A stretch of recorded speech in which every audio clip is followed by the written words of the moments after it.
Hi everyone, this is Professor A and welcome to my podcast, Feasibility Study for Students. Today we are going to discuss marketing feasibility in the context of a feasibility study. But before we dive into that, let's first identify the components of a feasibility study as some of you may not be familiar with them. So, what are the components of a feasibility study? The following are the market feasibility, technical feasibility, management feasibility, financial feasibility, and socio-economic feasibility. For today's discussion, we'll focus on market feasibility, particularly on the target market and demand analysis. But before we proceed, some of you might be asking, Sir, why does our template look different from others and even different from yours?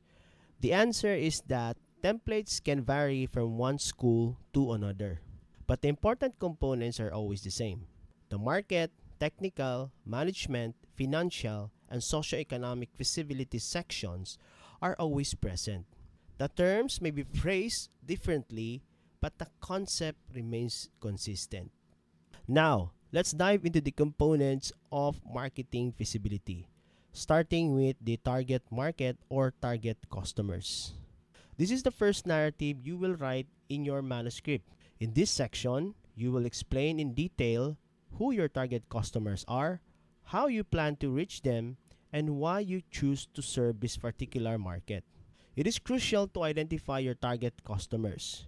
You need to know if there is actual demand for the product or business you're planning to pursue. Otherwise, you might just be wasting effort and resources. As a business owner friend of mine once said, and I quote, when there's a demand for a product, or if there's a problem or specific need in the market that you can solve while having access to the necessary supply, then that's already a potential business idea. As long as you know the capital requirements and how to run the business, you're on the right track. Let me give you an example. Do you remember when RC Cola became very popular in the early 2010s in the Philippines? The demand was high because compared to Coke, RC Cola was cheaper, and when served cold, the taste was almost identical. There was a demand for soda and Filipinos loved drinking it. RC Cola entered the market offering an affordable price while maintaining quality close to Coke. Let me clarify, almost as good as Coke, especially when cold. But of course, Coke is still in the league of its own. RC Cola catered to the needs of thousands, even millions, of low and below middle class consumers who love soda. For a while, there was a shift in brand preference, especially in this market segment because RC Cola was cheaper and the taste was acceptable as long as it was cold. So what can we learn from this? Now, it's important to identify your target customers based on the demand and supply.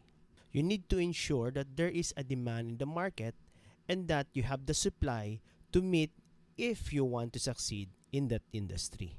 Now, once you have a clear understanding of your target market, you can move on to your demand analysis. It's a critical part of your feasibility study where your financial feasibility hinges on. It's a detailed process of segmenting your target customers. If you're unfamiliar with this process, I suggest watching my YouTube video on demand analysis. Link is in the description of this podcast. Now, before you start with the demand analysis, make sure you already have conducted your survey, as you'll need the data to complete the tables for your demand analysis. So there are two approaches to the demand analysis.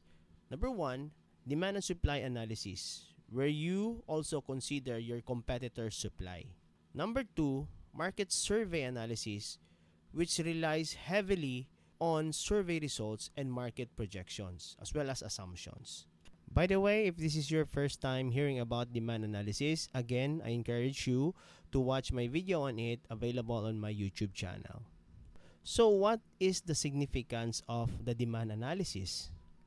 The significance of the demand analysis is that it helps you estimate how many clients you'll attract in a year, which will also form the basis for your projected annual sales.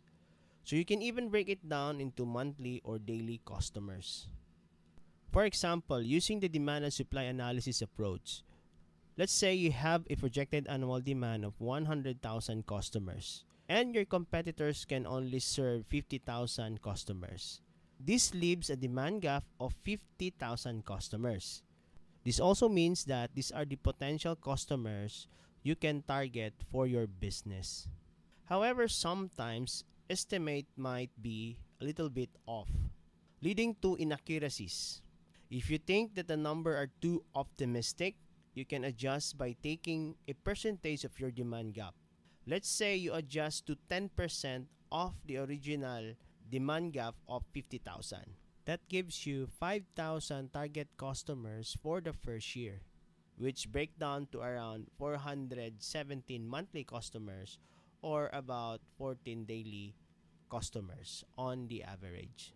It is important to note that when using the demand and supply analysis method, you must remember that it involves a market segmentation process using your survey results. By the way, I will discuss surveys in more detail in future episode of this podcast.